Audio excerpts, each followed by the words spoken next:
បីបានថ្នាបឋម PLP យើងចូលទៅទូរស័ព្ទរបស់យើងrồiយើងចូលទៅរកកម្មវិធីជ្រោមរបស់យើងនេះជ្រោមបាទ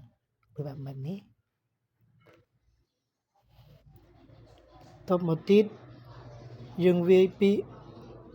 plp.moeys.gov.ke បាទហើយចុច search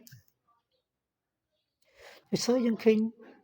ពីខាងលើគេនេះរូបខាងលើគេនេះរូបបែបនេះគឺរូបPLP បងប្អូនចុចលើវាមក PLP Primary Learning Program ចុចលើវាមកបងប្អូន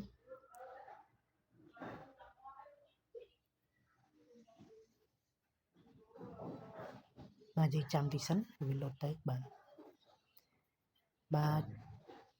វាលោតមកដល់នេះហើយបងប្អូនដើម្បីឲ្យវាបាននៅលើអេក្រង់ទូរស័ព្ទរបស់បងប្អូនចុចអត្រី3ខាងលើគេនេះបងប្អូនបាទនេះជាអត្រី3ខាងលើគេនេះ